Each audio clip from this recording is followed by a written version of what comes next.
Hello and welcome to cEDH Budget Brews. I'm Tim, and tonight I'm joined by my friends Squirrelmob and Cricket. Say hi, Squirrelmob. Hello, I'm Squirrelmob, also known as James. Hey, James. And say hi, Cricket. Hi guys, I'm Cricket, also known as Matt. Hey, Matt. And I'm Tim, as everybody knows. So tonight we've got some fun. I posted on the cEDH subreddit and on the EDH Reddit actually too a couple of weeks ago a Q&A form for questions that people felt that they might want to get answered from some cEDH players. These are questions that maybe could be directed at people who are thinking about getting in the format or people who themselves are thinking about getting in the format. So shall we proceed without further ado? You guys been up to anything exciting?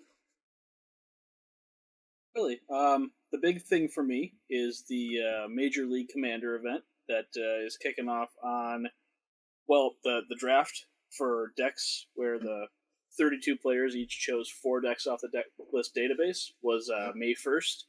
The first game is May 9th, featuring both Timmy and myself. And then it runs for another 11 weeks after that, so it's going to be quite the event. I know, I had to put so many things in my calendar. I hate using calendars. I'm so bad with them.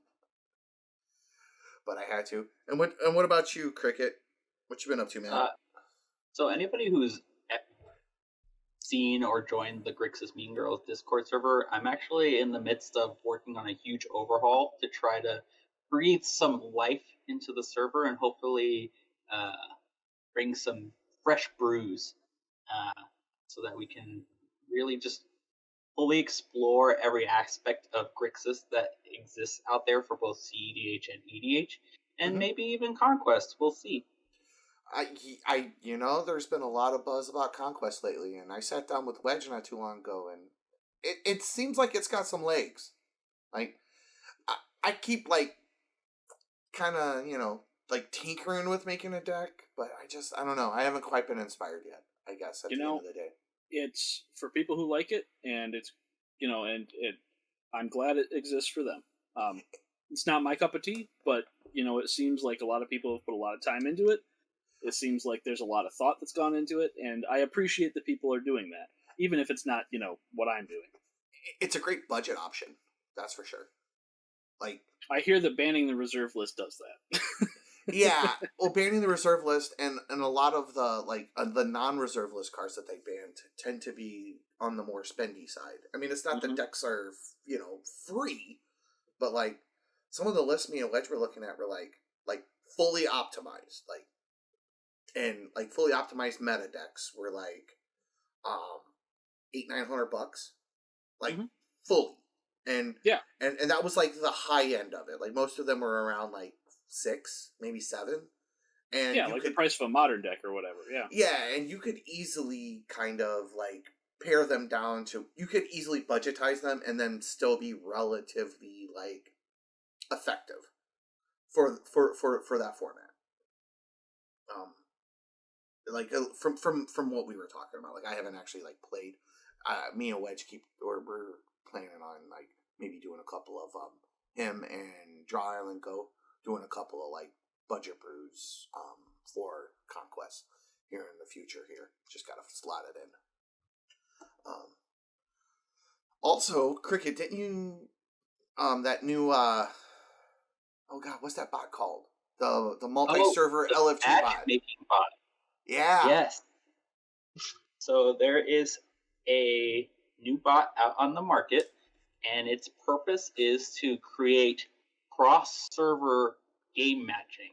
So any server that has this bot installed on it can set up games with other servers that have the bot installed on it without anybody having to be in the same server.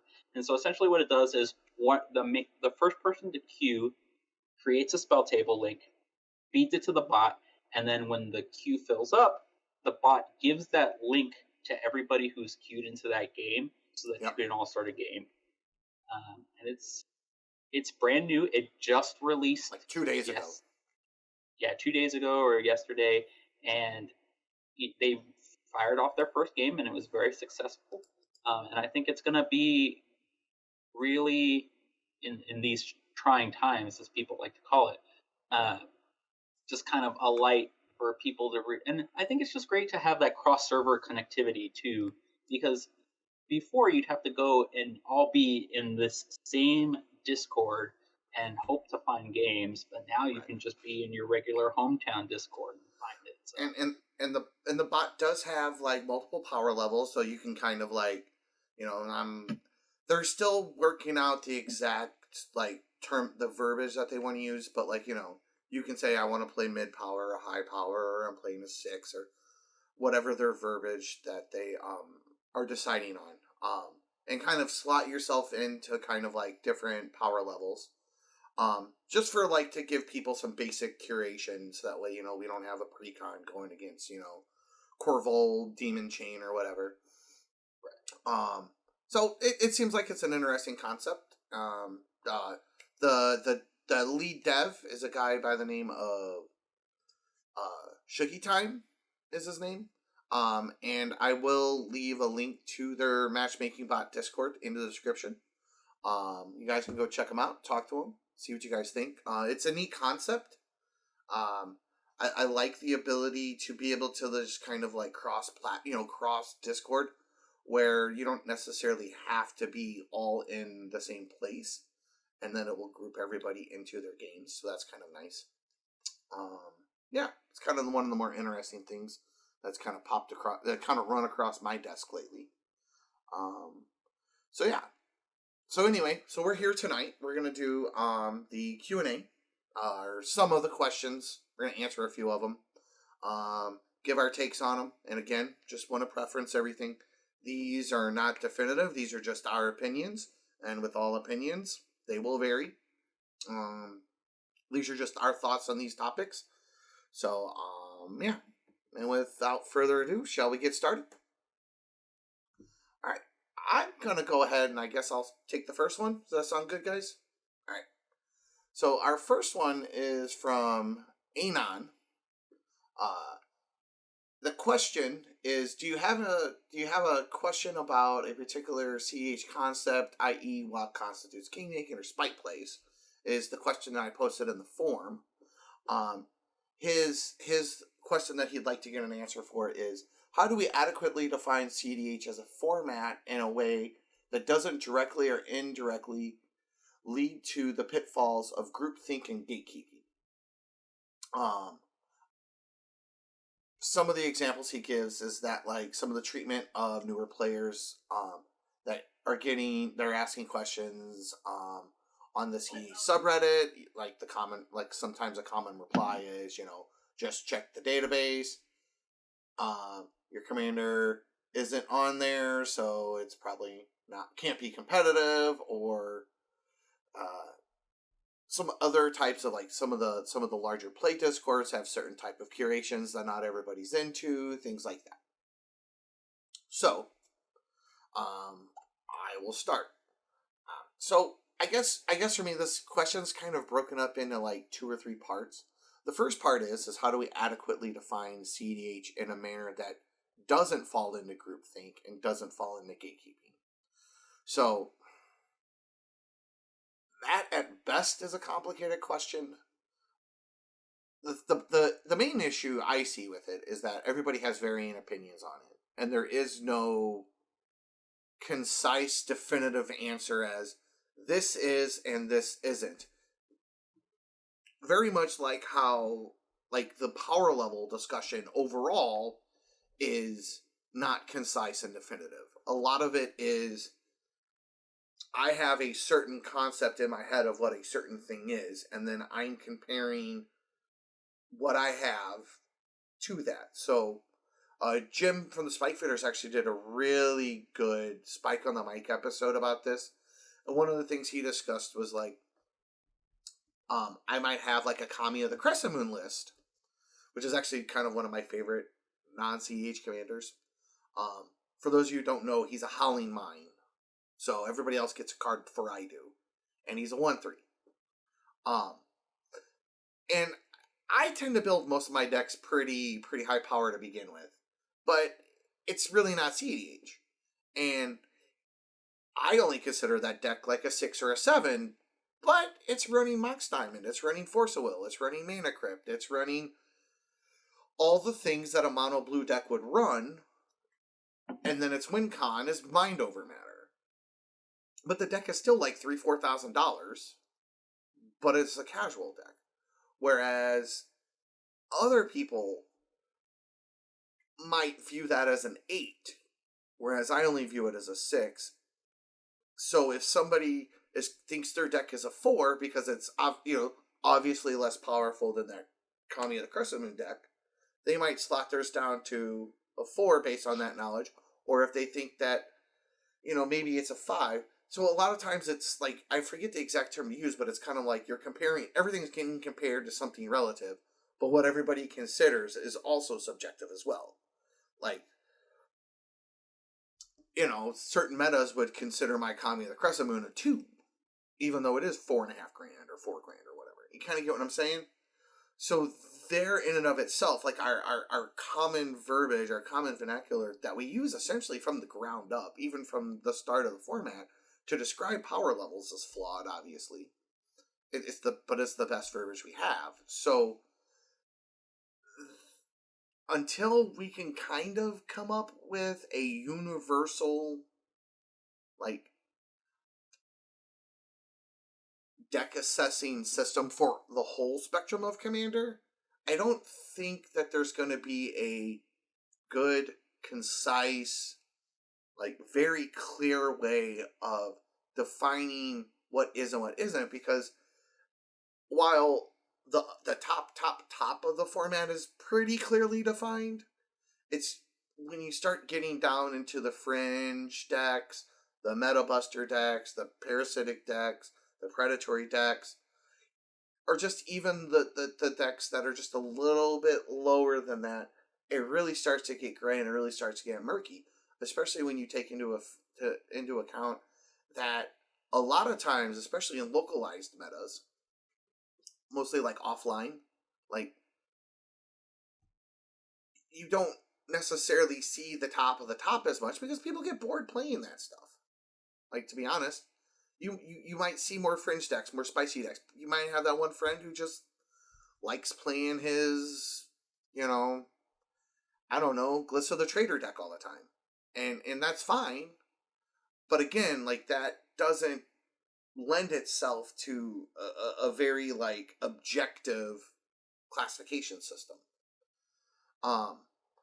What Jim suggested was to kind of model it more similar to how, like, at least this is how I interpret it, the Johnny, Timmy, Spike kind of system, where it's like you kind of make like a commander mission statement, and then you kind of collect enough mission statements, and then you can kind of start aggregating groups. And since that aggregation, like, since those kind of definitive answers aren't, well, like a grading system of 0 to 10 or battle cruiser to max power, like, it could potentially lend itself to being a little more authentically assessed than, people trying to, because people don't want to say that their decks are inferior to other decks. And to be honest, like, I get that. I do. So that maybe, I don't know. I'm not sure of where a good metric would be. Like, for me, I generally kind of tend to gauge, like, budget-wise where I'm at, as far as, like, when I'm trying to just kind of, like, if I go to a Command Fest or an LGS or something, I try to kind of scout out, like, are they playing a bunch of tapped lands? Are they, and just kind of try to fit in like that. I'm not saying it's an easy answer, but so that's for the first part. You guys got any thoughts on the first part? I think the definitive answer is that there is no definitive answer. True. What tends to be a big issue with our community is people take things as gospel way too quickly.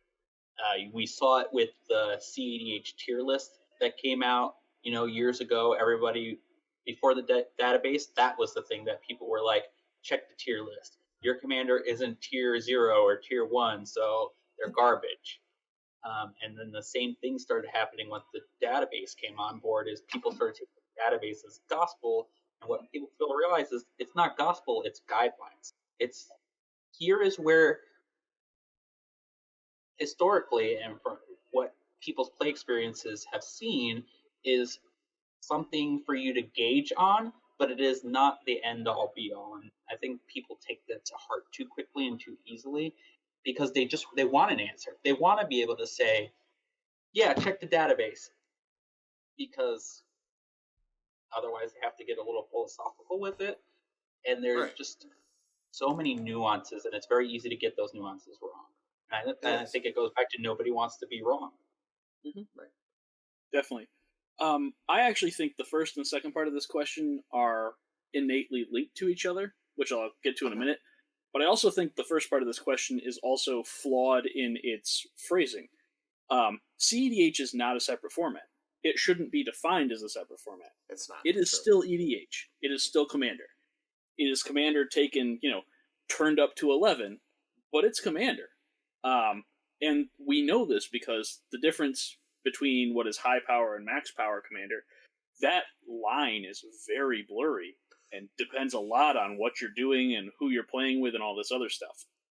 And I think I agree with Cricket here that there is no really definitive answer. I mean, at one point I wrote a whole thing about potential power levels, and there are 5 metrics that I looked at. I call it the SCARS model. So speed, consistency, God, I can't remember the third one. What's the A? Resilience was the R, and synergy was the second S. Amplitude? Acceleration? Might be acceleration. Might be... I'll look it up. I'll remember in a minute. Okay. But the basic idea behind what I was coming up with was there's 5 different metrics in which we consider how a deck works as a deck. But we also have to consider the pilot behind the deck, because the way that you pilot your deck and the way you go into a game can take a deck like, say you're playing Selvala Brostorm off the database, the same deck. You can play that as well as you can possibly play it, and it's a very, very powerful deck. Right. And you can play that and just kind of be screwing around with your friends and not really paying a lot of attention, and it's still a very powerful deck, right? It's got a high floor. Yeah. But if you're not playing it super well and you're maybe enjoying some beverages and getting a little loose, then maybe that floor is where you're at. And that floor might not be where we would say this deck is cEDH, because your intent matters. Right. Which gets into the second part of this. Because max power EDH, because cEDH is very much a part of the larger Commander landscape and the larger Commander community. Mm-hmm. The idea of gatekeeping is a very tricky one, because I agree with the person who asked this question. I think Anon is probably anonymous, so we don't know who it is, but right. I agree that there are aspects of the community that do come across as gatekeeping. I'm a moderator on the subreddit, and there are a lot of comments that don't break any rules on the subreddit, but also aren't super helpful, right? Like that, go check the database, go do whatever. And like Cricket said, people are looking for answers, and the problem is most of our resources are put together by people who are pretty smart, and they develop them to ask more questions, not necessarily to give answers. The database is a resource that provides some information, but it provides just as many questions about what cEDH looks like as it provides answers. Yeah. When I do the cEDH metagame project, that is designed to ask questions rather than necessarily provide answers. Yeah. So, the basic idea there is that when people are looking for these ideas and looking for something solid and consistent and what they, they're looking for somebody to tell them the answer.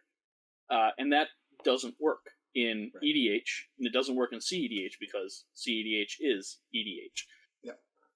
You have to be able to have conversations. You have to be able to build up what you're looking for, which is Right. why when it comes to things like, the question didn't name groups, but let's name them, right? When we're talking about play EDH with deck checks, or the cEDH Nexus with the apprenticeship program, or any of the public-private discords where it's a public game-finding discord, but it's not actually really that public because you have to get invited to it. And there's a few of those. Probably more than I know about because I'm only in like one or two of them. Right. But the idea behind those is that people are looking for a specific experience when they're playing cEDH. And that might look different from place to place. Right? Max power on play EDH is a different meta than cEDH Nexus, which is a different meta than cEDH games, which is different than the subreddit Discord, which is different than these private Discords. And that's fine. Right? That's the thing. We have to recognize these are play groups of people who want to play with each other and have created the environment they wish to play in. To someone who is outside that, that may seem like gatekeeping. And it's a very fine line whether it is or isn't. And I fall on the side of the line that says, yes, this is a restriction, but it is designed to curate the play experience that more people want. And people can disagree with that. That's fine. Yeah. Well, so that was kind of why I kind of broke it up into two. So, like, the first part of that question was for the person seeking information. Mm-hmm. Like, that person should be helped with open hands. Absolutely. Absolutely. The second question is when it comes to these play groups, and to be frank, Play EDH is a play group. The Nexus is a play group. The subreddit Discord is a play group. cEDH Games is a play group. The Founders Club is a play group. All the different content creators, those are all play groups. Mm-hmm. And they're basically big LGSs, right? Imagine going into... I mean, they're somebody's house that you get invited over to. Like, sure, you might have gotten a flyer and you can go in publicly, but at the end of the day, like, it is a group of people who have invested in a community that they want, and in that community, they have a certain standard they want upheld. And it is, frankly, it's their privilege and their right to have those standards upheld. Now, with that in mind, it is a good idea to have as many diverse playgroups as possible so that there's different feels for different people instead of it only being one place with one feel, take it or leave it. And,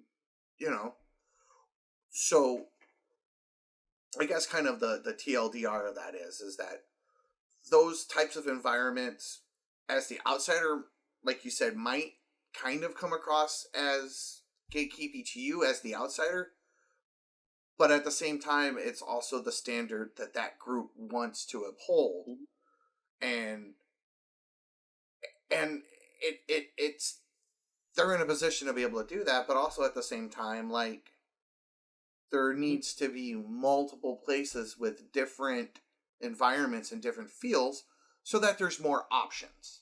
Right. In biology, we have a saying that I love. It's called solution to pollution is dilution. So if all you have is a small concentration of things and they are a certain way, then you have a very narrow group of options. Whereas the broader your options are, the more diverse you'll get. That's one of the reasons why I like that bot so much that we talked about. Is because it will allow people to have a different option. Like, I can think of 5 Discords that are public that all have different feels to them. There's Commander's Vault, there's the virtual LGS, there's Play EDH, there's the Nexus, there's the subreddit, cEDH Games, actually that's 6. That's not even counting all the content creators. They all have LFGs. Some of them are Patreon access only. A lot of them aren't. And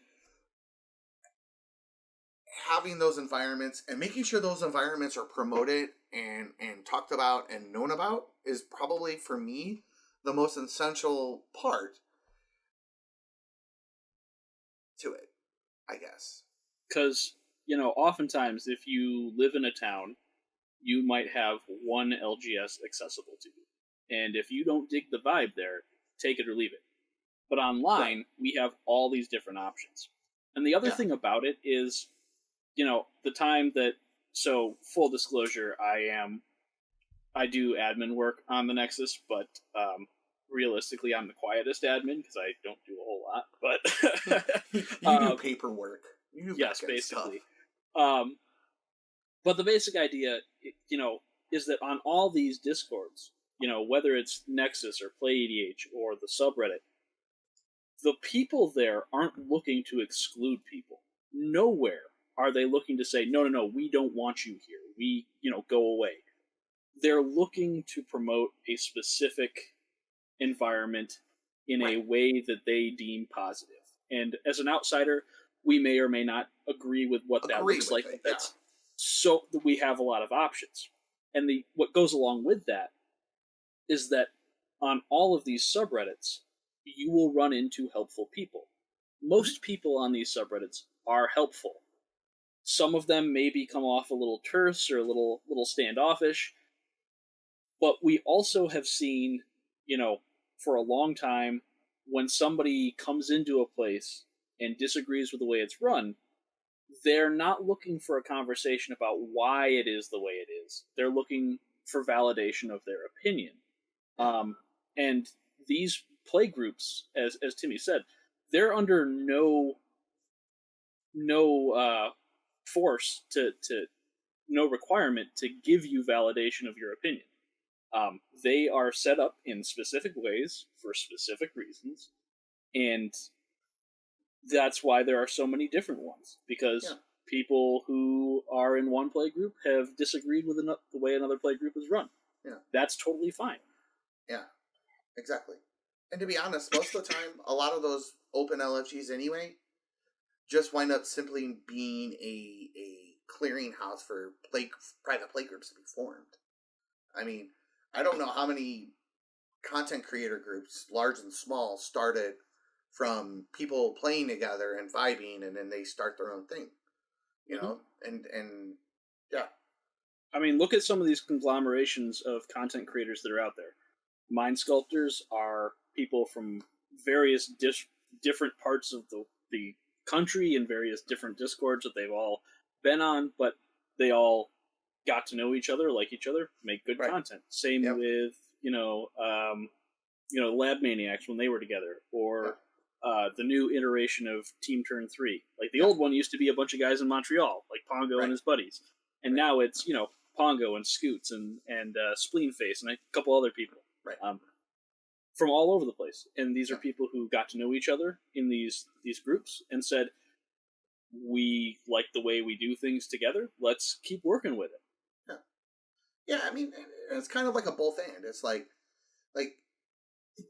I mean, there's places I don't like the vibe, and I just don't. I prefer personally to promote the places that I like to engage in instead of focusing my energy on being angry at the places I don't vibe with and don't enjoy.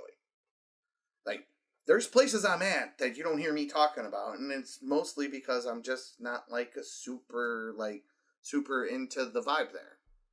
You know what I mean? Mm-hmm. And a lot of times people don't look at both sides of that, right?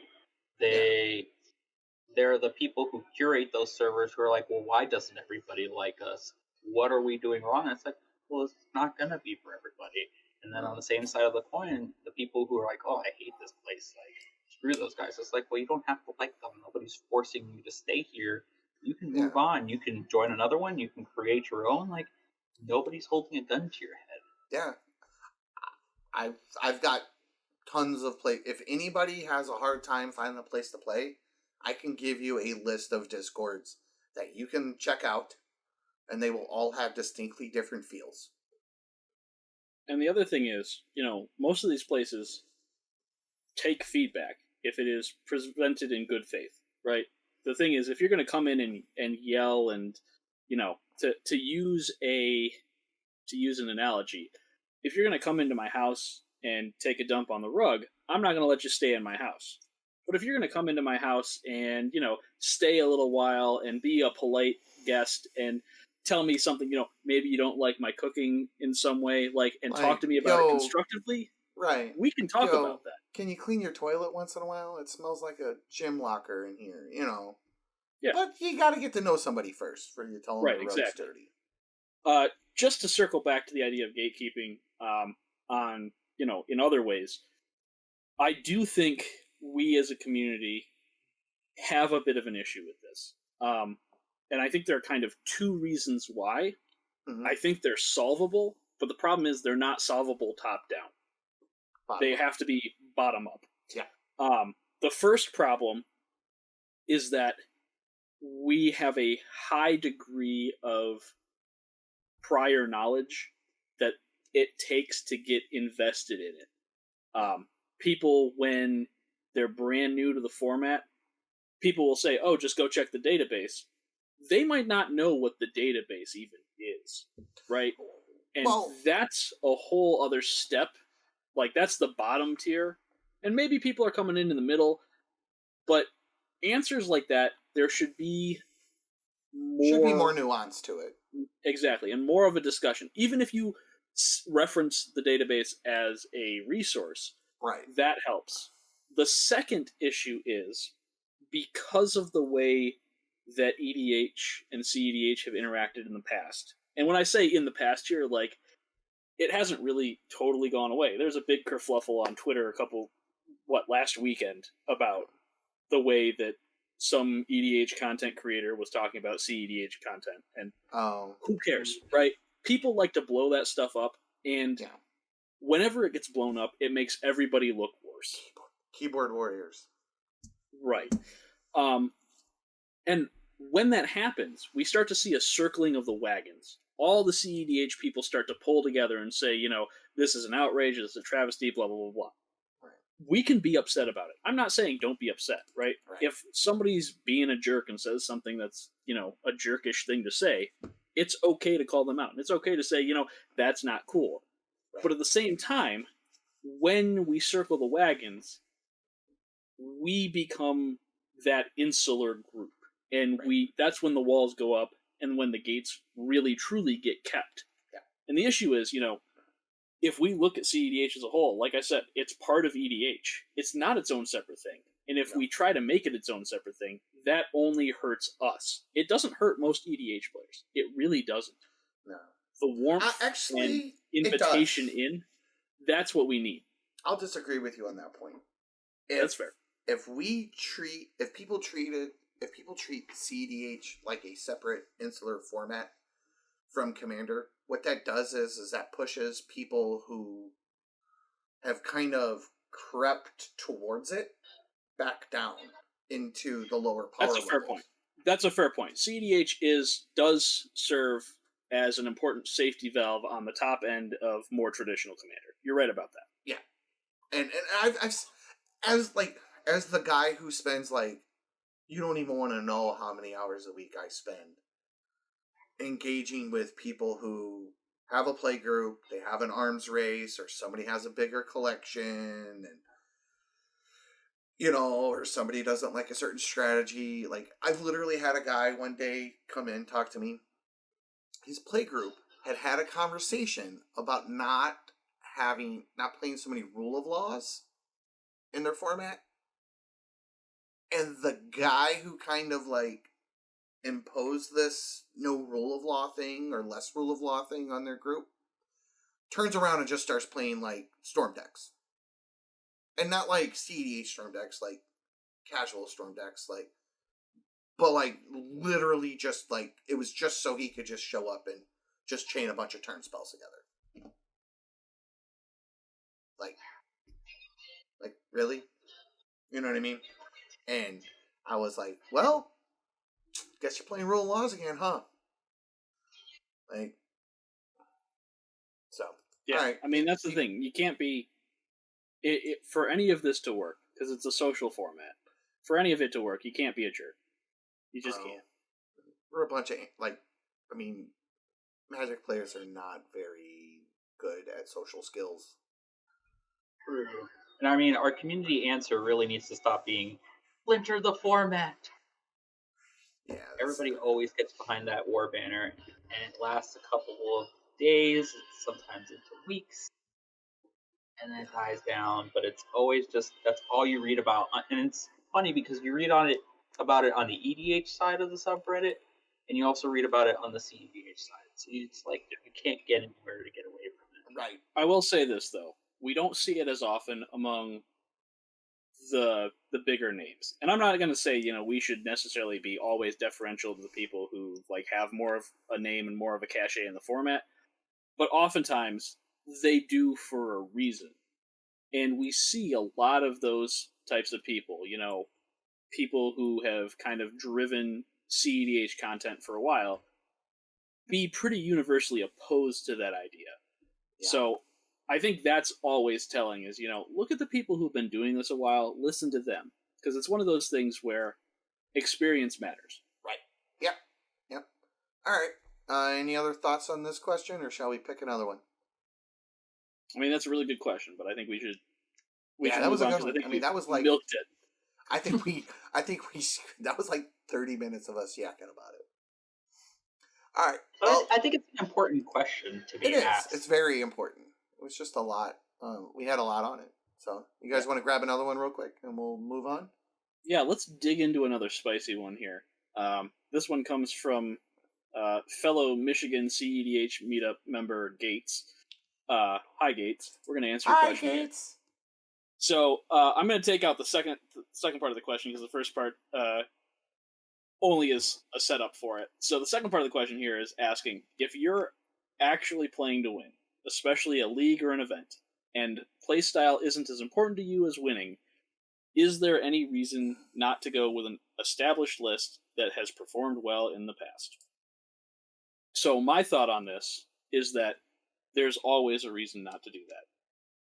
There's I see it 3 reasons why. The first reason is comfort level matters when you're playing a deck. Mm-hmm. This isn't 1v1 where you can say, where you can sit down in a modern tournament with Jund and say, I've got like a 55% matchup against everything, because that's what Jund does. Right. You can't do that here, because you're playing against 3 other people. Right. And if you're in a fully competitive environment, if everyone were to just play the best deck, at best you wind up in a bunch of mirror matches where everything comes down to mulligans and luck and who's sitting where. That's not going to give you an advantage. If you're playing to win, you need to maximize the advantages you have. If you're not a great Naws player, maybe you don't want to take a Turbo Naws deck to an event, even if you think it's going to be the best deck for that event. So, for example... Did you notice what I picked and didn't pick? I was going to say the same thing. Like, the MLC draft, one of the ways that I ranked decks going into the draft was very much, how comfortable am I playing this deck? Yeah.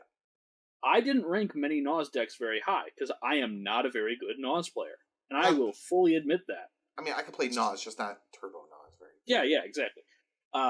So, I ended up taking Eureka, but that was because I have experience with it, right? And the other Naws deck I had ranked fairly highly was Zanala, because I have experience with it. But I wasn't going to take Rog Silas. I wasn't going to take Blue Farm. I think they're very, very good decks. Yeah. But I wasn't comfortable with them.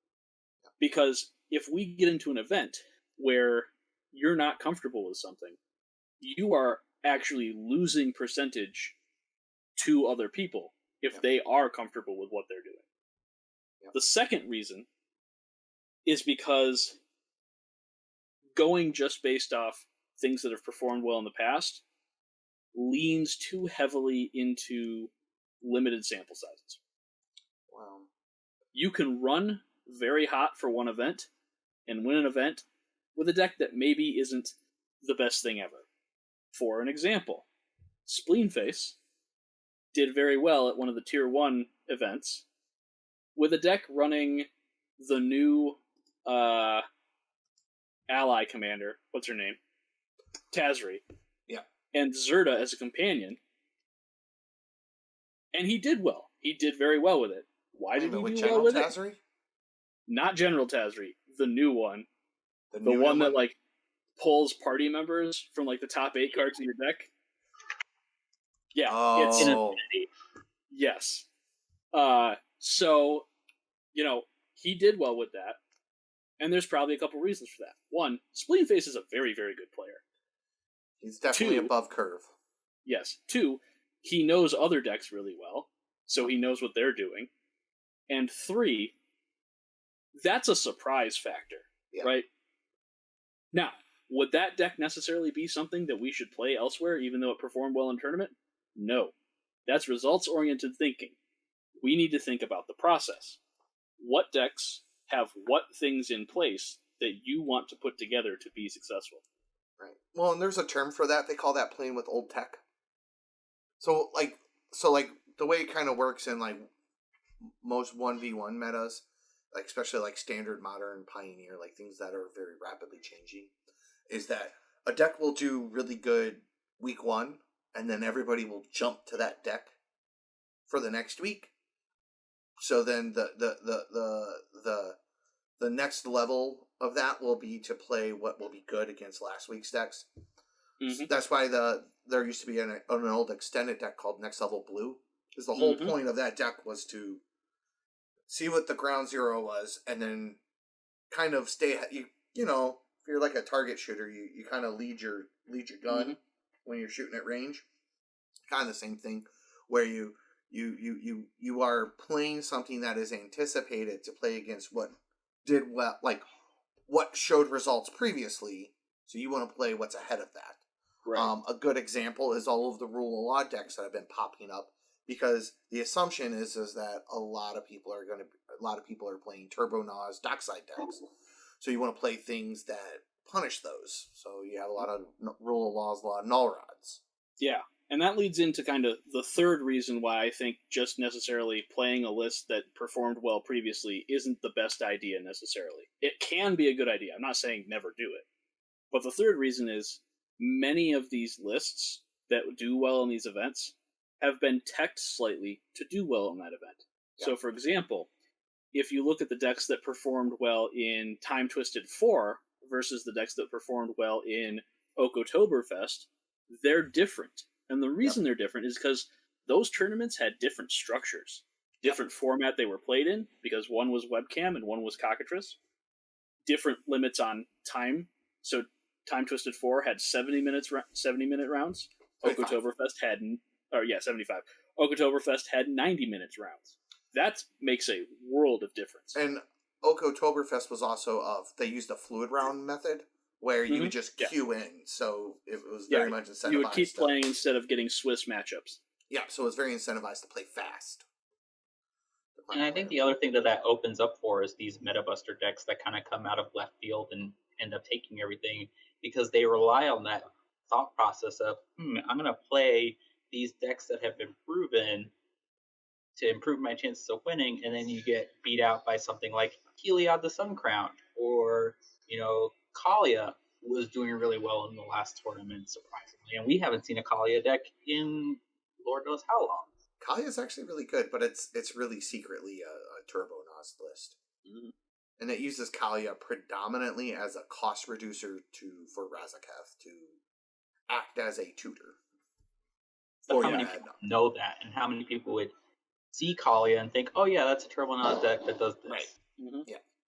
And the other thing with this is, because EDH is social, and cEDH again is EDH, it's all social, there's so much that is out of your control, right? Just from like actual gameplay stuff of, you don't have any control over what your hand is going to be other than mulligans, and you don't have any control over seating order, and all this other stuff. But also, if you are playing something that you know inside and out, but maybe other people, they might be familiar with it, maybe can play it at like 50 or 60%, but you can play it at 90%.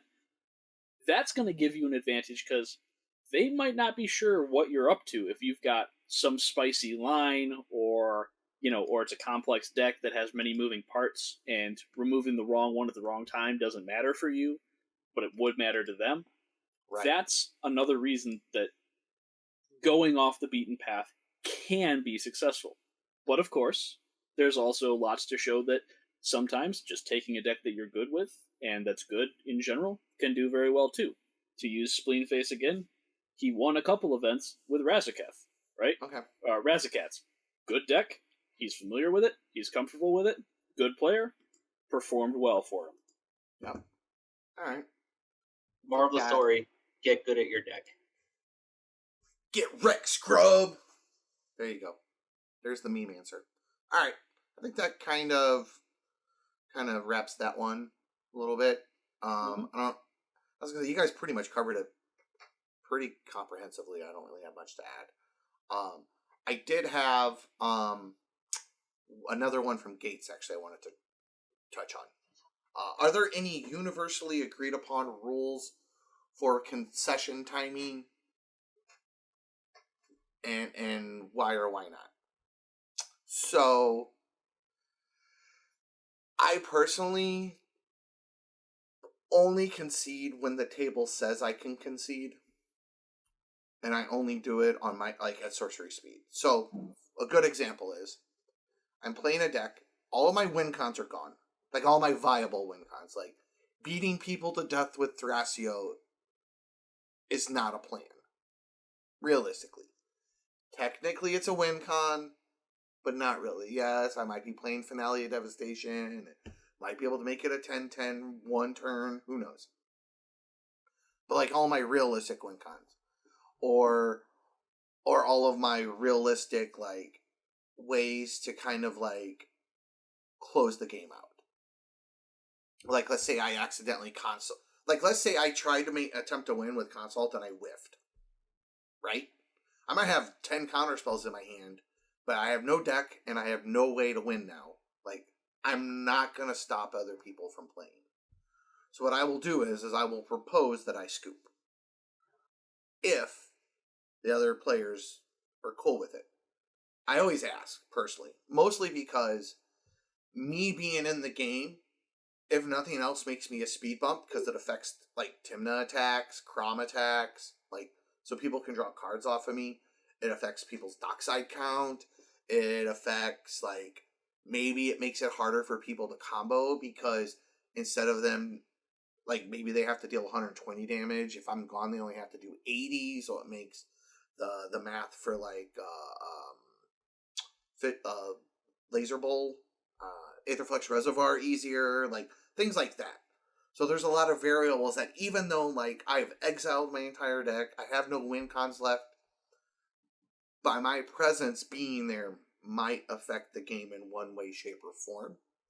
And if I just leave, it might make a difference. Like, if there's a Najeela, if I have no creatures on board, and there's a Najeela player, like, me being in the game will affect the game in some manner, or by me not being in the game.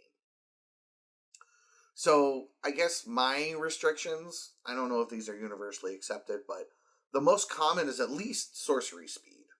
I personally only do it with, like, the table saying it's okay. Definitively. And if I'm playing, like, in a tournament, or, like, something where there's, like, prizes involved, I don't scoop. I just sit there and wait until the game's over, because chances are the game's going to be over fast anyway. What about you guys? I differ a little bit in that mindset. I agree with the conceding at sorcery speed, but I'll use an example from a high power game. I was playing a Rashmi Spellslinger deck, and somebody ulted a Narset, which anybody who knows what the Narset ult does, it does not allow you to cast instants and sorceries. And I had maybe 3 other creatures in that deck. So I can tell you right now, I was no longer an effective player at that table. And so my turn came along, said, all right, I scooped. Because as a Magic player, you should be prepared if somebody's suddenly out of the game, right? You should accept that as the game progresses, either everybody dies at one time or people get picked off, and your deck should be built prepared for that. And I think that by asking permission from people, it's almost like you're allowing them to have these free resources off of you. Because now their dock site is bigger, because even though you're no longer effective at the table, you're still there, you still exist. And so, versus if somebody had just like laser bolted you and then the other three continued playing. That's just how I look at it. Unless I don't think there's really a wrong part. Yeah. Ugh, the salt. Oh, some asshole. I was playing a game and somebody had a Sphinx out, a consecrated Sphinx, and I tutored in response for I was next in turn, or I was like 2 players away, and so I tutored for Derevi. I was playing Najila, and then some dingus cast a Wheel of Fortune. A different player cast a Wheel of Fortune into the Sphinx because they wanted me to discard my win con. And somehow this map checked out. I left. I was like, I'm out. I said very not nice things. That's a lot of cards. That was 50 cards. Well, it would have been 50. Ugh. It was like some small number. With conceding and scooping, there's a really it's a fine line, and it's hard to actually say what is right or wrong with it, which is why, to answer the question, that's why there isn't a universally accepted scoop phase, because ultimately what it comes down to is what is your group comfortable with. Remember, we're not playing cEDH with every person globally. We are playing with a specific pod, and that pod is usually created in one of these specific curated groups. And so there are probably, even if they're not necessarily written down somewhere, there are probably expectations for how to handle that. Right. That's why tournaments will explicitly say, so I think it was in the most recent Nexus Super League, it was scoop only at a sorcery speed. Right. And so that was explicitly stated because it was this event where, what you do as a player matters for the other players in terms of points and seeding and all that stuff. Right. I personally almost never scoop. I've scooped in some casual games where it has been clear that I couldn't do much, and sitting there not doing much has made me salty, and so to avoid exploding with salt, I will scoop and remove myself from the situation because it's more positive than staying in on an interpersonal level. But when it comes to cEDH, I prefer to sit in, and the reason for that is pretty simple. If I'm at a point where I'm going to lose the game, it's better for me to just lose the game naturally when it happens. Right. Whereas if I'm not at a point where I'm going to lose the game, but it's incredibly unlikely that I don't win, there's still an out. So maybe I've got that 0.1% chance to win by sitting around and just land go every turn or whatever. Mm-hmm. I'll roll with that. Am I probably going to lose? Yeah. Am I probably going to slow the game down a little bit? Maybe a little bit. But I'm not going to necessarily, go out of my way to mess with other people doing something. Yeah. I'm going to play to my outs, but that I'm not going to do so in a way that's going to necessarily destroy somebody else's game either. Yep. And one last thing on this, just to state the obvious. Obviously, if something emergent comes up, leave. You get a phone call and, somebody's in an auto accident or something traumatic happens or something emergent happens. Don't just sit there, I got to finish my game of Magic. No. Go. Yeah. And there's also, in this world where we're playing online so much, there's also the added thing of, sometimes people's internet connections just fail. That happens too. And it's a thing we have to be prepared for. Yeah. Like Cricket said, sometimes players leave the game for whatever reason. And we need to be aware that that's going to happen too. So let's go ahead and just move on. I think we've kind of covered that one pretty good. Cricket, you want to pick one for us now? Let's see. Your turn. Let's go with something easy. This one comes from Ofin, and it's what's the best way to power down a cEDH budget cEDH deck for a more casual group, something like 7 to 8, and can you? So most people, the quick answer that will always fire off is take out tutors, take out fetches, make your mana base a little bit rougher, and that should do the trick. But that's very simplistic, and I don't think it necessarily does it justice. Can you bring a deck down to that power level? Absolutely, you can do that with any deck. Will it require some tinkering and some work? Yes. And it really depends on the deck. You know, some decks might do well with you just remove the fetches and the tutors and it's fine. Other decks might require you to remove key pieces of the win con, or even go with an even worse win con in order to bring it down to those levels. I think it really just depends on who the commander is and what your colors are and what your win cons are to begin with. What about you, James? To kind of go off that, I think that if you're going to do it, you have to make sure it's cool with your group first. Like, I would ask them explicitly, like, before you do it, are you okay with me trying to water down a stronger deck? Because I think the best way to actually answer this question, in my personal opinion, is don't do it. Build a deck specifically for that level instead. I've been in a situation where I have played watered down decks against a similar level, and it doesn't feel good. It effectively, even if you successfully take out the pieces that make it consistent, or the pieces that make it fast, or whatever pieces you gut out of the deck, if it was originally intended to be built with max power principles in mind, it's still gonna function like a max power deck, even if it's missing some of those core pieces. It won't be as efficient, it won't be as fast, or whatever else, right, but it's still got that kind of design in mind. right. And some groups are totally fine playing against decks like that, right? So if your group's cool with it, then fine, whatever. That's your group, do what you want. But if the group's not cool with it, build something new. Even if it's the same general and the same sort of idea, do what Cricket said. Pick a different win con, pick a different strategy, a different theme, pick something else and build around that.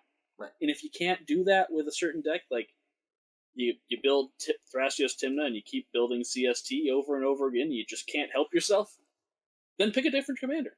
You know, go build a Traxa, right? Same colors, gonna be very different. Yeah. So, I have a different take on this one. So, remember earlier in our power level discussion with gatekeeping, how we talked about how like people compare things to other things? I personally view pretty much every deck that we host on the website, the example list, as 7s and 8s. For the most part. Like, there are already 9s and 10s that have been gutted to the point that they are really just beginner version, like more simplified versions of cEDH decks, meant to kind of like help bridge that gap a little bit. But whenever I take one of these decks into a place to play, I always show the actual physical deck to people. I'm like, are you good with playing with this? But I do generally consider them already to kind of be like high power. Just based on the fact of lack of efficiency. Like, my lands aren't as good, my ramp's not as good, my interaction is not as good, even if my win cons are still in place.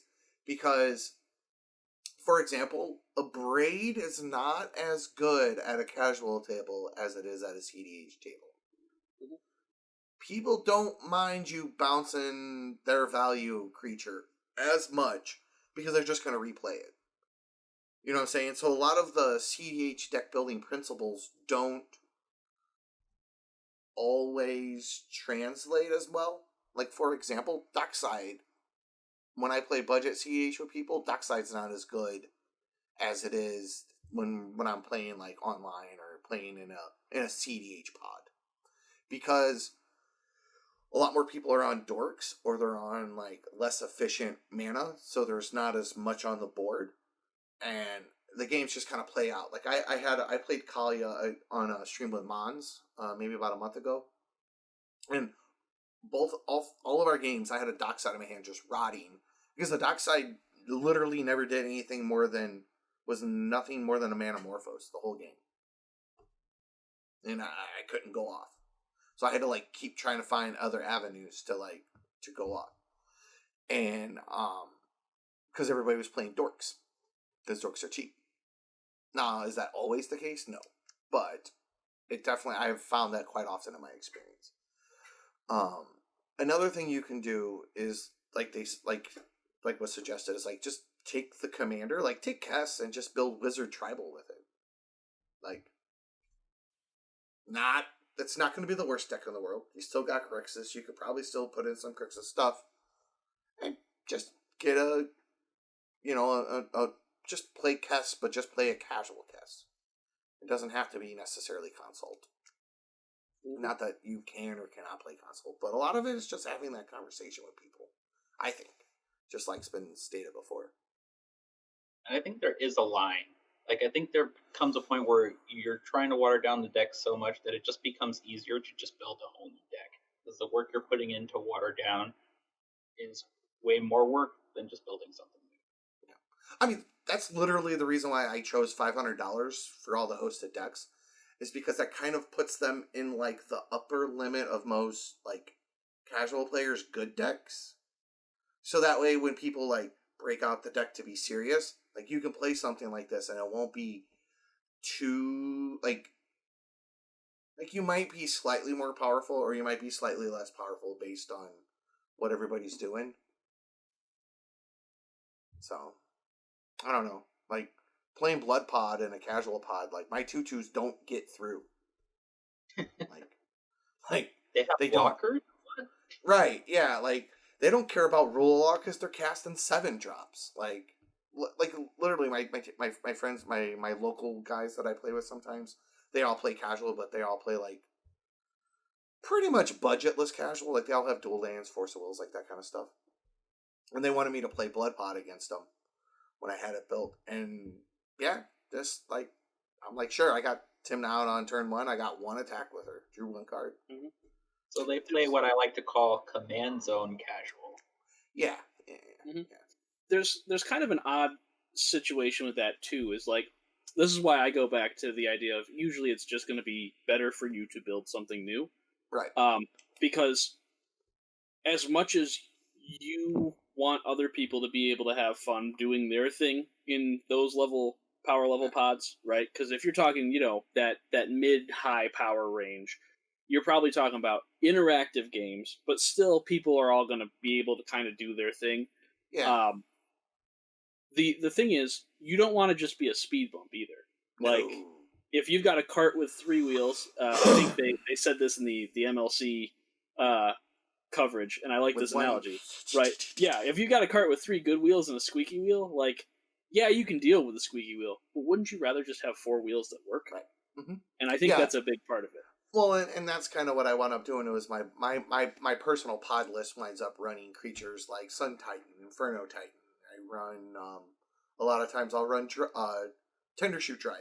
I'll run Anafenza, like Sierra Ascendant, because I want bigger, beefier creatures that do stuff. But they also help me close out the game as a stacks deck. But I digress. All right, James, you want to pick one?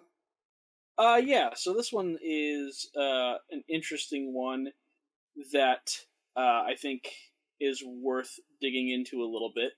We've kind of talked about it before, but the question is, it comes to us from Chris. Don't know what Chris or who Chris is, but thanks for your question, Chris.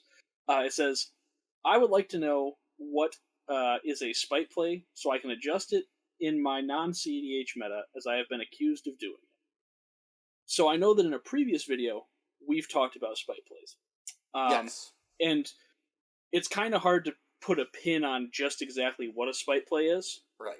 But I want to reiterate kind of a thing that we brought up in that video, which is, don't be a jerk.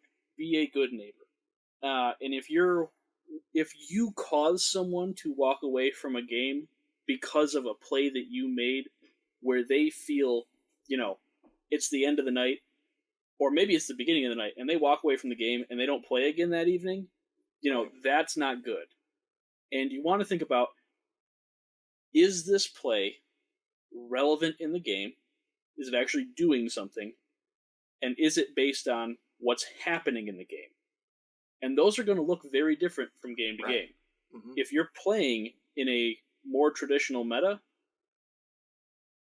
the question of whether or not it's relevant to the game is going to be very different. Because if the goal of the game is even in cEDH, it's for everybody to have fun.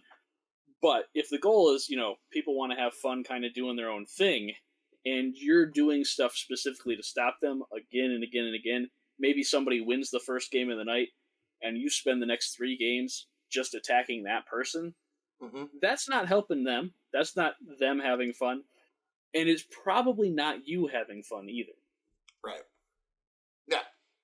So here's kind of my take on it. Because one of the reasons why I stopped playing casual is because there'd be like a player that had a really slow deck and would get upset if I was getting in early for early chip damage and stuff like that. So the obvious spite plays are like playing a Pact of Negation when you can't pay for it, like intentionally. Like you really know you can't pay for it. It's not like you have a really high density of instant speed rituals or blah blah blah. Like you just know it's not really going to happen. That's kind of the level 0 kind of obvious. But when it comes to spite plays, for me, am I making the play to advance my board state, increase my chances of winning, or am I making it because of some other outside reason? Like, because I don't like the person, because they did something I'm mad about, because it's a Tuesday, you know what I mean? Like, those when you're not thinking tactically is when you can make things that kind of fall more into that category. Is a good kind of like rule of thumb to follow with it. Like a lot of times players who play like stacks or a lot of hate pieces will get upset when you target them. Well, I'm targeting you because you're stopping me from playing my game. I'm not bullying you, I'm suppressing you because your stuff on the board is bad for me. Like, that's not spite, that is being tactical. Whereas attacking the mono white life gain deck that literally doesn't use its life as a resource anywhere other than to stop manual combat wins when you can beat them with commander damage or some combo is kind of like not really an optimal way to play. So when you kind of approach it from the angle of, is this tactically the best play to make? Like, does this player leverage their life total for things? If so, is getting in for that amount of damage worth it? And then do a cost-benefit analysis of it, kind of, quickly, abruptly, I think. This particular instance, too, lends something, because when we talked about this before, we've talked about how do I know what a spite play is, and in this circumstance, we're talking about being accused of it. And I think that's a good opportunity to open dialogue and say, well, why do you think it was a spite play? What is your perspective on it? And then it gives you the opportunity to give your perspective, and maybe you find that you weren't actually spite playing, you were playing optimally, and they just didn't have all the information they needed to see that. Because feedback is always communication, right? We talk about communication all the time, and it's so important in these circumstances. But you're right. Like, take a breath, take a step back, and ask yourself, am I doing this because it's the right thing to do, or am I doing this because I'm mad and I want to stick it to that point? Right. Am I making this play with intent, I guess? Mm-hmm. And I'm guilty of making plays without content. Like, I do it, we all do it, I get distracted and stuff. It happens to everybody sometimes, right? Yeah. That's the thing. It's like all the mistakes and the sins of EDH, everybody does them, right? These things happen because we're all human. We all screw up frequently because we're people. Like, that happens. So the question is not, how do I prevent myself from ever screwing up? You can't. That is not a healthy idea. The idea you should go into is, how do, when I make mistakes, I be a person who can reflect on them, can own up to it if I am at fault, and can have that open dialogue about how do we improve, especially if you're playing with a local play group, whether it's your LGS or people meeting up at your house or whatever, who, if you play once a month or whatever, you don't want somebody's evening for that once a month game of EDH to be ruined because you had a miscommunication and they thought you were doing something that was a spite play. Or maybe you were. Like, you should hash it out. Yeah. I mean, these people at the end of the day, especially if it's like a local group, these are your friends. These are people who you have over for dinner, you go to pre-releases with because you sit in a car for 4 hours to go to Grand Prix or whatever they're going to call them when they come back. You have your wedding, you go to parties with, like, stuff like that. Like, these are not just like random people on the internet that you roll in an LFG channel, play a game, like, especially not that you should do that with those people either, but especially with, like, people who come to your house or you play with regularly. You should definitely go the extra mile to smooth that over. And even online, you build a reputation, right? If you're in person and you get seen as, somebody who does these spite plays and is a salty player, if you do it online, like, that sticks with you. And it can be hard to shake that rep because, I know that there are players who have been in LGSs I've gone to in the past who I did not enjoy playing with because they would do spite plays or they would be incredibly salty at certain times. And, if I had to play with them, I would, but I would try to avoid it as much as I could. I just keep thinking of that Tasker play, Matt. Oh man. Oh, Timmy. Oh boy. That Tasker play, Matt. You still have it. I'm not in that joke. I have no idea, guys. So you all are. We were playing in a cEDH game at one of our Michigan meetups. And Timmy was playing, CST or something like that? Yeah, probably. Or Nagila or something, I forget. This was when Flash was still legal. So, we're talking a long time ago. Because it was pre-pandemic. Yeah, it was, I think it was pre-Oracle even. It might have been, yeah. I think it was right before it got printed. Yeah. And it's like turn 2. No, Oracle was printed because I remember the guy who won with Oracle. So it was like right after Oracle. Mm-hmm. And we're playing, it's me on Gitrog, Timmy's on like CST, another player is on Kess, and then our fourth player is on Urza. Yeah. And turn 1, Kess player plays, a rock, like a mana vault, or a mana crypt into like a talisman and a land and like ponders or something like that. Urza plays an island to pass the turn. I do, land dork. Timmy goes land, fetch land, crack it, play Deathrite Shaman. Urza player, mental missteps the Deathrite Shaman. And this is just the opening salvo. Yeah. Like, it just kept going like that, game after game after game. And the kicker was, we're like, the Kess player's like setting up for something here. Like, why wouldn't you use the mental misstep on like the ponder or whatever? Kess player untaps, plays a land, plays Oracle, plays Consult, wins the game. Yeah. Yeah, I was so mad. I don't think I've ever seen anyone quite as salty as Timmy was that day. I was like... Which is actually a lie. I've seen many people much more salty. But well, it was not a great experience.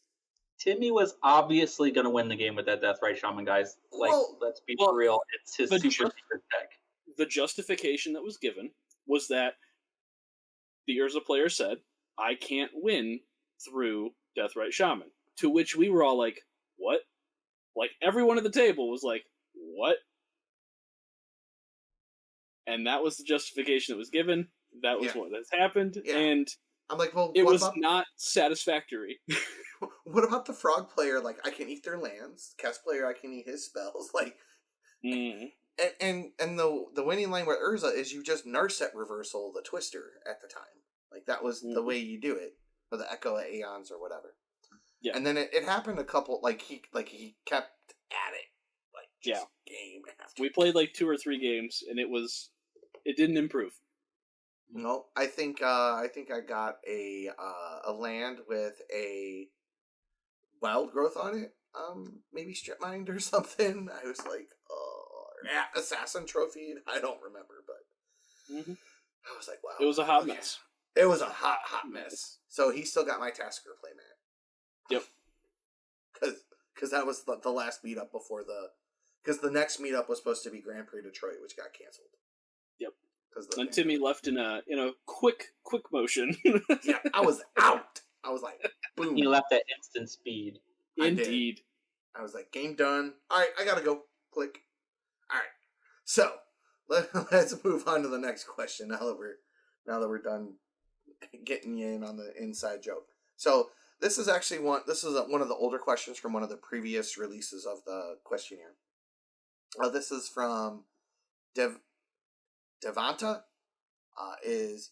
Question is can Muldrotha be built as a budget cEDH / max power list? So the short answer is yes. It can. Do I have that capability? Off the top of my head, no.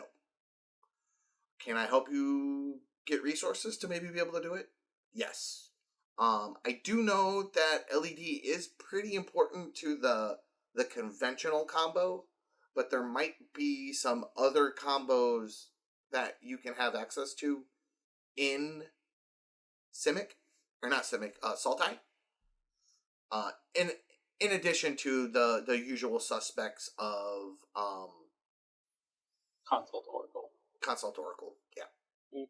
Yeah, I mean, worst case scenario, you're going to play a mid-range, grindy Sultai deck that goes into Consult Oracle. And especially with Tainted Pact being reprinted, it becomes much more accessible. Yeah, I think the whole combo package right now for Consult Oracle and Tainted Pact is like $60. Yeah.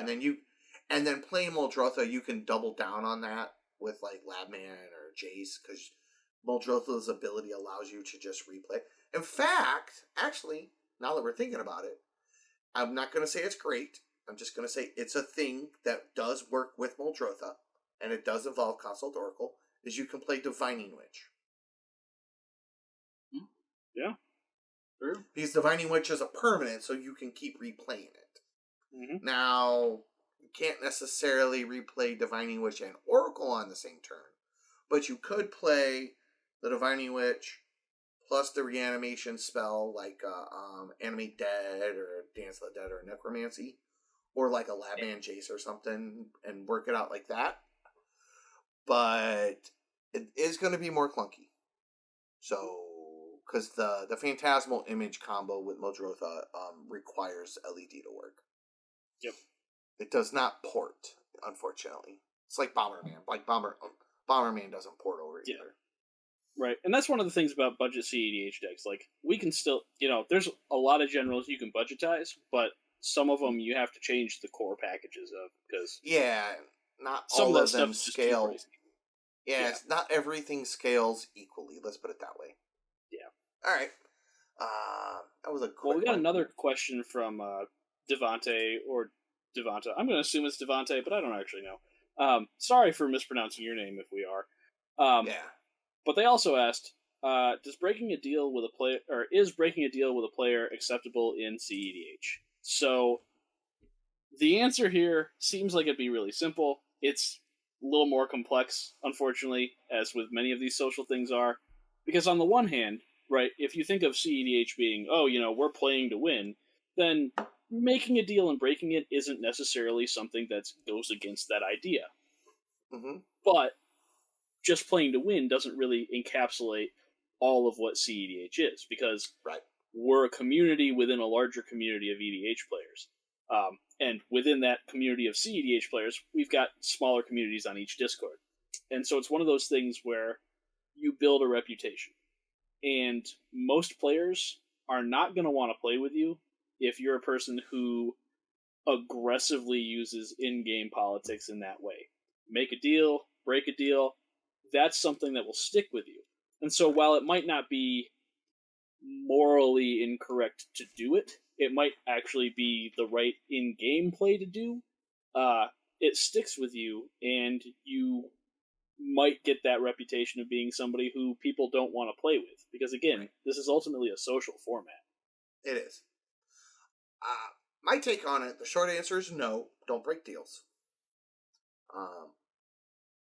The long answer on that is make sure the terms and conditions of the deal are very explicit and do not allow for loopholes and wiggle room.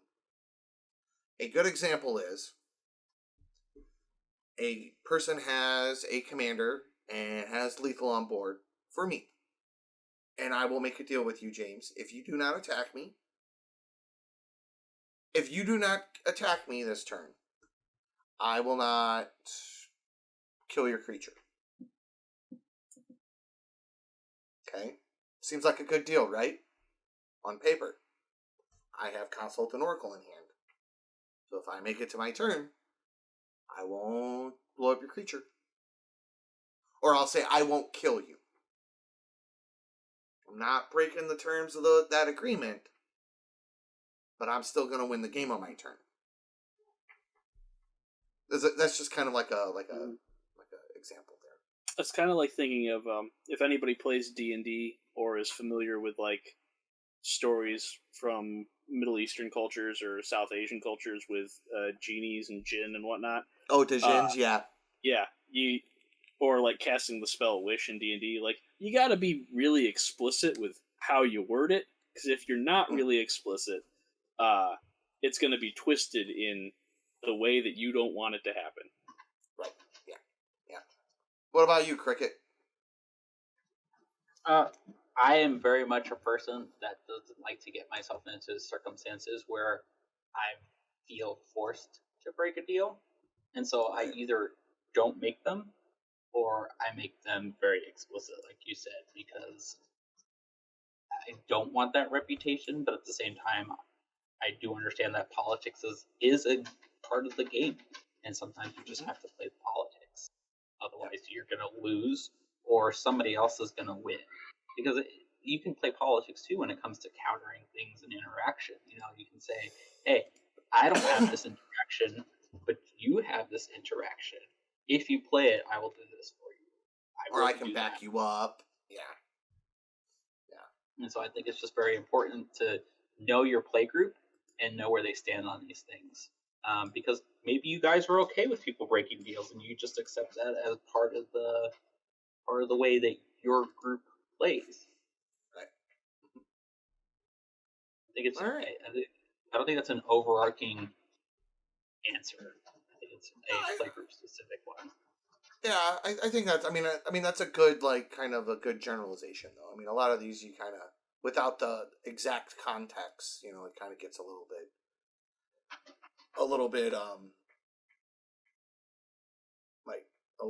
kind of murky, I guess. I got one quick easy one so we can get out the door if you guys want, or we can do a couple more. That's kind of your call. So this one is from Nerdy Times or whatever. How do I politely tell people to double sleeve? You kinda don't. That was going to be my answer without the kinda. You don't, right?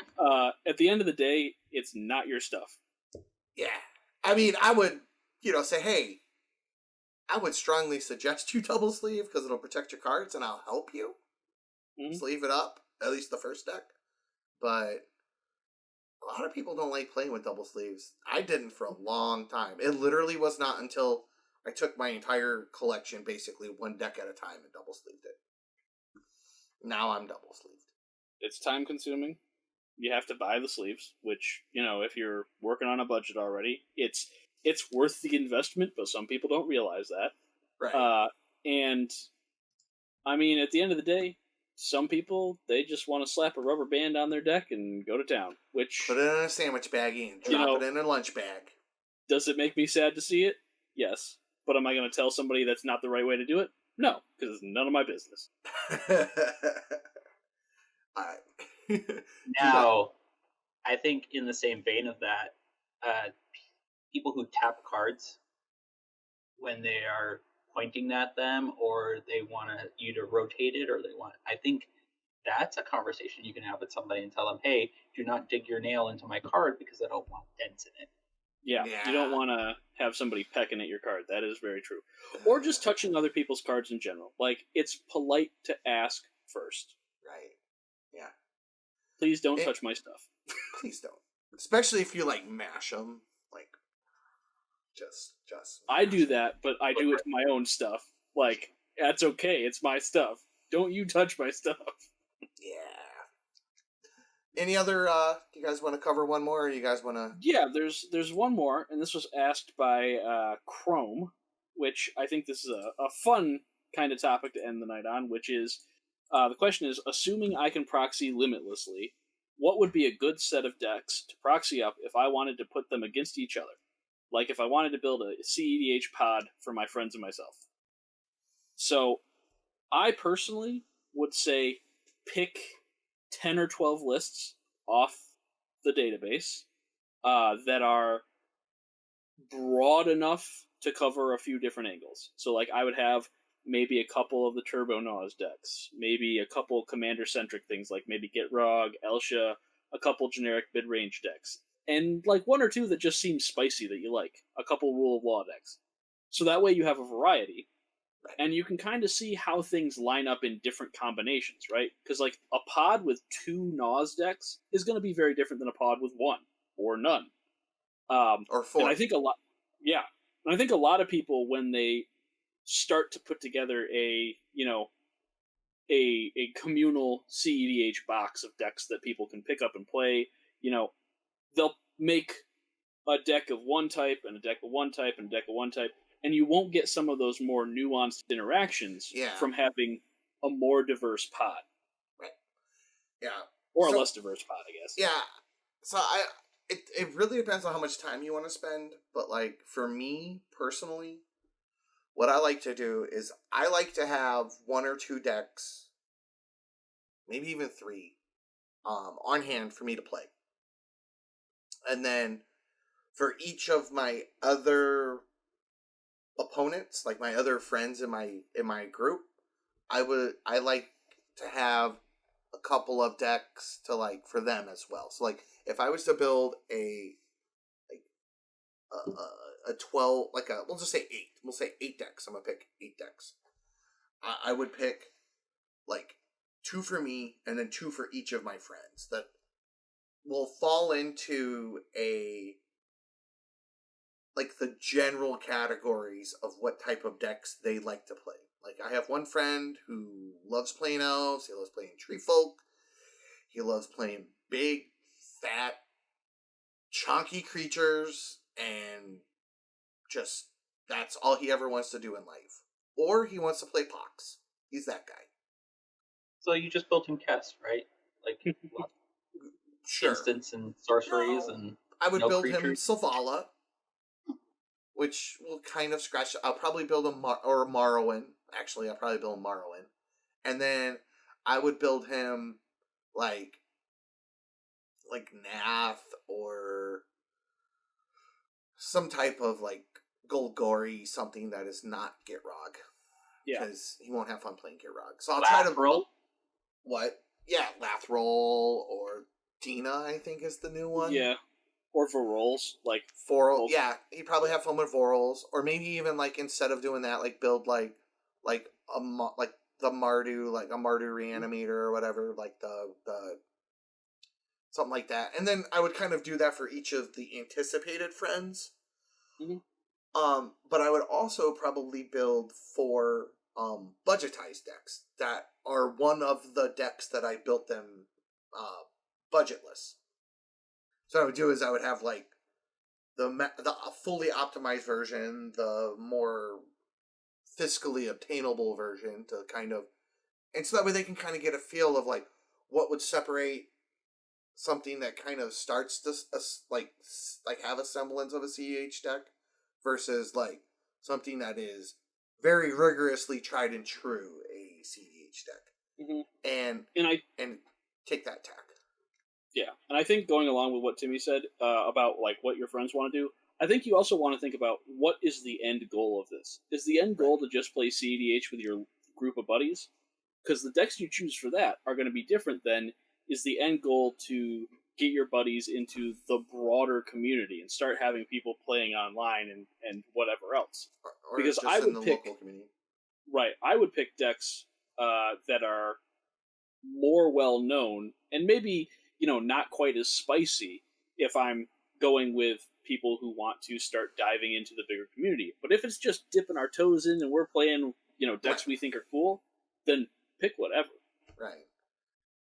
I would also pick different decks if I was just making a box for like a blind, like if I wanted to just take 8 cEDH decks with me to Command Fest for people to play. Which, to be honestly, at this point, like outside of a very specific play group, like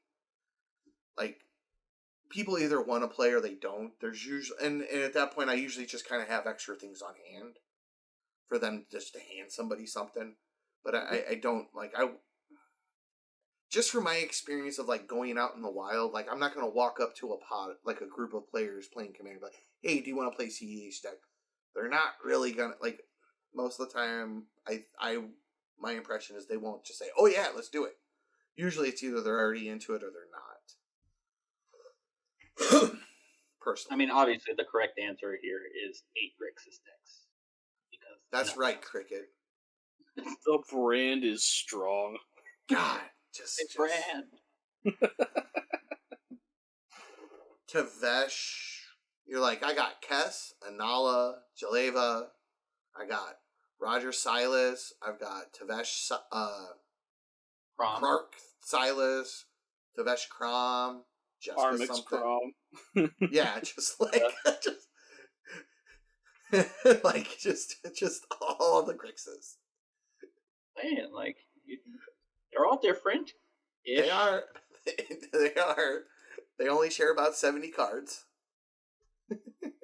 Who knew that Counterspells, Tutors, and Dockside Breach and Jessica's Will were good cards? Right. Who knew? Who knew? All right. What about you, Cricket? What would you do? I think sampling is probably the best answer here, is getting the widest breadth of what is offered. I mean, Yeah. And you're right, it does ultimately depend on what your plans are for this box of cards that you're putting together. Like, Right. are you trying to get people into it? Are you just having a good time? Are you yourself trying to rope your play group into helping you test a cEDH deck that you want to then bring to your actual cEDH pod? Right. Yep. Actually, Play for fun is the bottom line. Take the fun stuff. Mm-hmm. Okay. All right. Sorry, there was I was reading some of the other ones. I'm like, do I want to do one more? We're already getting long, so I think let's call it. How's that sound, guys? It's getting late anyway. James looks like he's about to turn into a pumpkin on us. I've only been awake for 16. No, that's not right. I'm bad at math. I've only been awake for 20 hours. It's fine. Yeah, let's let the old man get to bed. All right. So, guys, thanks for joining me. So, as always, James, where can people find you on the interwebs? Yeah, you can find me on Reddit, on Discord. I'm Squirrelmob there. You can find me on Twitter at HoffOccultist, and check out the cEDH metagame project, bit.ly/cEDHmeta3. Submit your games. Help me help other people figure out what's going on. Right. And Cricket, where can they find you? I'm the head over at the Grixis Mean Girls Discord server. I'm also a budget helper on the cEDH Budget Brews Discord. And then I'm on most of the more popular EDH, cEDH Discord servers. And then you can find me on Reddit, but I'm not on there very often. I usually just browse and then I'm done. So if you want to play some games or you have some questions about some things, Discord's probably the best place to find me. Okay. All right. And I'm Timmy T1000 pretty much everywhere except on Twitch, where I have screwed up my name twice. I am. Did it Yeah, instead of it being Timmy 1000 Boudet Brews, it is now Timmy with a Y 1000 Budget Brews. I'm in jail for another 2 months because I can't get my damn name right. Just Magic Boomer things. And the worst part is, the only reason why I do the underscore after part is because somehow there's a Timmy T 1000 already out there. It's Too many Timmy T's. Probably an old account of mine. Timmy T $9.99. Timmy T $9.98. Yeah. Listen, I know a guy. He works in sanitation. He take care of this problem. Yeah, but that guy's me.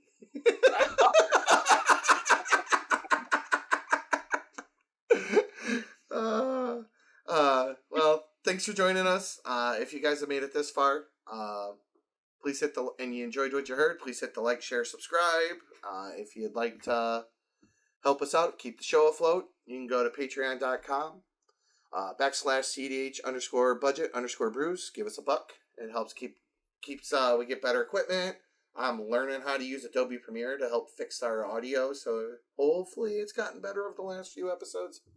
Anyway, thanks again, and guys, pleasure as always. Have a good night.